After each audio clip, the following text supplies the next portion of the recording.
Hello guys! Hello Fire Sign, Leo, Aries, Sagittarius. Welcome dito sa aking channel.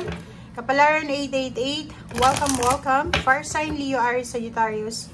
Alamin natin kung anong messages, vibration, gabay, energy. Aries sa inyong lahat. I hope na makuha mo yung energy dito. Fire Sign, Leo, Aries, Sagittarius. Fire Sign, Leo, Aries, Sagittarius. Fire Sign, Leo, Aries, Sagittarius. Okay. Fire Sign. Okay, so number 10, number 13, number 12. Ang nakikita natin dito, may fire sign dito na babae ka man or lalaki. Nakikita mo itong completion. It's a positive confirmation na may completion na mangyayari sa buhay mo.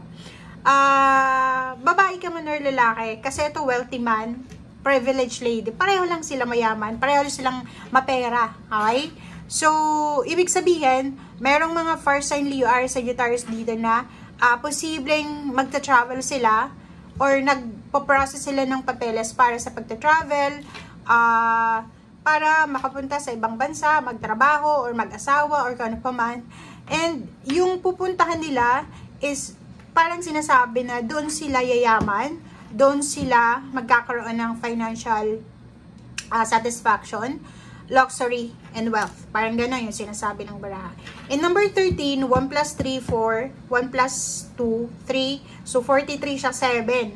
So, 7, kung may mga agam-agam kayo, yung takot ba? Parang natatakot ka, Fire Sign Leo, Aries, Sagittarius, na baka hindi ako umasenso doon sa lugar na lilipatan ko, baka hindi para sa akin yung ibang bansa, baka hindi ganito, ganyan. So, sabi ng baraha sa'yo dito, nako, huwag kang mag-alala, huwag kang matakot. Kasi, etong number 10 na journey na to is nagsasabi sa'yo na saan ka man papunta, ano man itong inihahanda mo sa ngayon, or ano man itong ginagawa mo sa ngayon, eto ay, kumbaga, preparation sa'yo para doon sa financial security.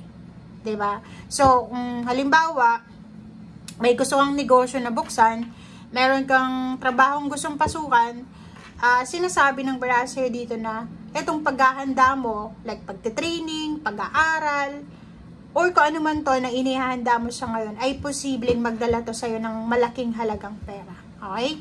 So, completion is a positive confirmation na may parating na travel, may parating na pera, may pupuntahan ka na, or pwedeng may magbubukas sa'yo ng pinto ng pag-asa. Kasi itong number 10 na to na journey, pwede din siyang chariot, pwede din siyang progress, pwede din siyang new beginnings, pwede din siyang kayamanan, di ba? So, yun ang nakikita natin dito, guys.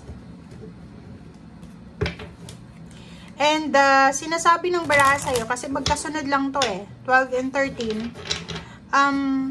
siguro sa ngayon, financially, ano ka parang hindi ka masyadong matatag financial, marami kang problema sa financial, but sinasabi ng baraha sa'yo, kung may papasok sa'yo na pagkakataon, opportunities or possibilities, sunod-sunod dito diba?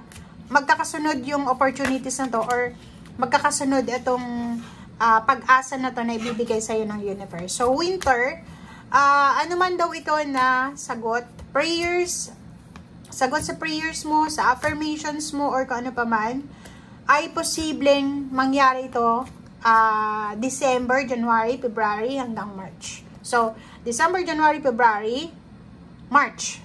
Yun yung sinasabi ng baraha sa'yo. So, may paparating dito. Okay. Spend time with flowers. So, nakikita natin dito, guys, na yun.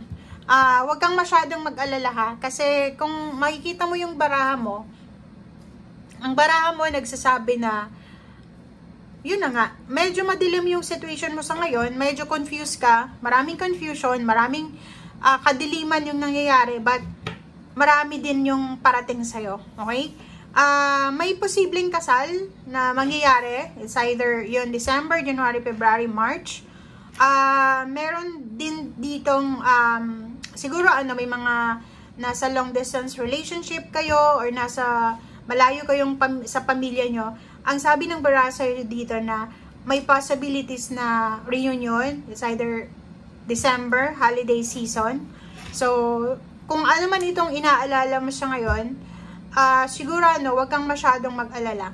Kasi, ang balitang ito na parating sa'yo, or etong good news na to, before the end of the year, pwedeng November or October, maayos ito.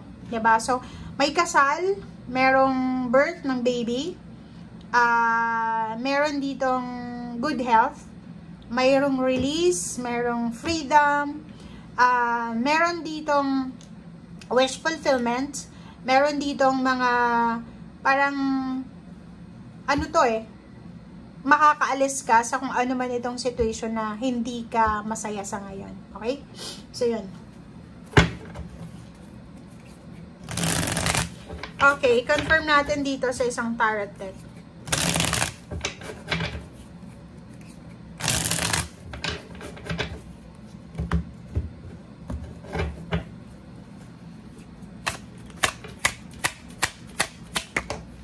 Okay. Diba? Knight of Pentacles. Sabi ng baraha sa'yo dito, huwag kang mag-alala kasi may parating na pera. Huwag kang mag-alala kasi may paparating na biyaya. Okay? Financial blessings. Tingnan mo. So, yun. Be strong, be courageous. Alam mo tong Queen of Wands, it's a freedom siya. Freedom from restrictions, from stagnation. So, sinasabi ng baraha sa'yo dito na huwag kang mawala ng pag-asa, huwag kang mahirapan na, alam mo yung mag-overthink na baka iniisip mo wala ka ng solution sa mga problema. Tingnan mo, ito yung posibleng mangyayari sa buhay mo. 'Di ba? Queen of Wands, magiging strong ka ulit, may parating na pera, may freedom ulit, meron ditong strong foundation, meron din ditong lakas loob din, 'di ba? High Priestess. So, sumunod ka sa sinasabi ng intuition mo sa ngayon. Sinasabi ng baraha na ito spiritual to, balanse. Kung hindi balance yung situation mo sa ngayon, sabi ng baraha sa'yo dito, huwag kang mag-alala kasi may niluluto sa'yo, para sa'yo ang ating universe. So, may niluluto 'di ba? May blessings na paparating sa'yo na posibleng para sa'yo. Niluluto siya ng universe para sa'yo.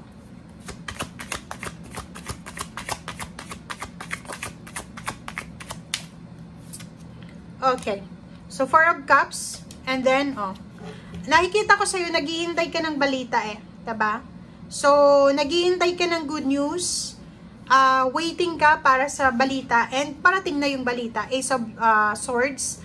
Mabilis tong balita. So, lakas loob yung kailangan mo sa ngayon. Okay? Lakasan mo yung loob mo. Kung ano man tong balita ang hinihintay mo, parating siya sa'yo sa tamang panahon. Sa tamang pagkakataon.